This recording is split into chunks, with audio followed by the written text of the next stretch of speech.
Both revenue division గురించి అసెంబ్లీలో ప్రస్తావించిన గౌరవ బోత్ ఎమ్మెల్యే అనిల్ జాదవ్ గారు మా నియోజకవర్గ ప్రజల చిరకాల వాంఛైన బోత్ రెవెన్యూ డివిజన్ చేయాలని బోత్ ఎమ్మెల్యే అనిల్ జాదవ్ గారు అసెంబ్లీలో మాట్లాడారు.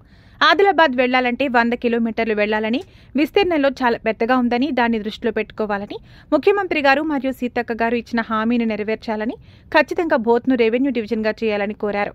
ఎన్నికల సమయంలో కూడా ముఖ్యమంత్రి రేవంత్ రెడ్డి గారు బోత్ మండల కేంద్రానికి వచ్చి మాట ఇచ్చారని ఈ సందర్భంగా గుర్తు చేశారు.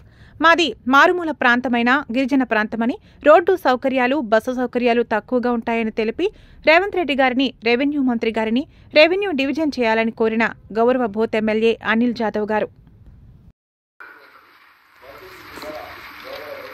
ఏదైతే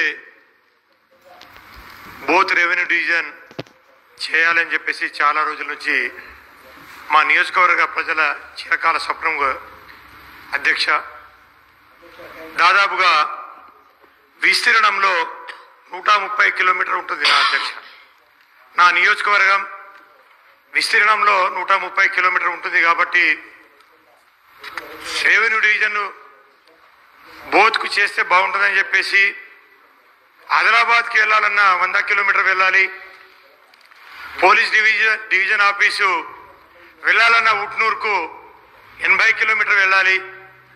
కాబట్టి నా నియోజకవర్గం విస్తీర్ణంలో కానీ 10 మండలాలు ఉన్నటువంటి నా బోత్ నియోజకవర్గాన్ని రెవెన్యూ డివిజన్ చేయాలి. ఎందుకంటే ఎన్నికల సమయంలో కూడా గౌరవ ముఖ్యమంత్రి రేవంత్ రెడ్డి గారు కూడా మాట ఇచ్చినటువంటి మాట ప్రజలందరికీ తెలుసు. కాబట్టి ఖచ్చితంగా బోత్ను రెవెన్యూ డివిజన్ చేయాలని చెప్పేసి మా నియోజకవర్గ ప్రజలందరూ కోరుతా ఉన్నారు.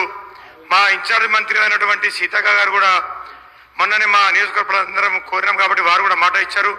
ఖచ్చితంగా రెవెన్యూ మంత్రి శ్రీనివాస్ రెడ్డి అన్న గారికి కూడా ఖచ్చితంగా మా ప్రాంతం అనేది చాలా గిరిజన ప్రాంతం, మారుమూల ప్రాంతాలు, గుట్టలు పంటలు అన్ని రోడ్ సౌకర్యాలు కూడా లేవు, బస్సు సౌకర్యాలు కూడా తక్కువ ఉంటుంది, ఆదిలాబాద్ వెళ్ళాలన్నా కానీ కష్టంగా ఉంటుంది. కాబట్టి ఖచ్చితంగా ఆదిలాబాద్ మన బోత్ను రెవెన్యూ డివిజన్ చేయాలని చెప్పేసి ఈ సభ ద్వారా కోరుతా ఉన్నాం. కాబట్టి ముఖ్యమంత్రి గారిని అదేవిధంగా రెవెన్యూ మంత్రి గారిని కూడా కోరుతా ఉన్నాం అధ్యక్ష.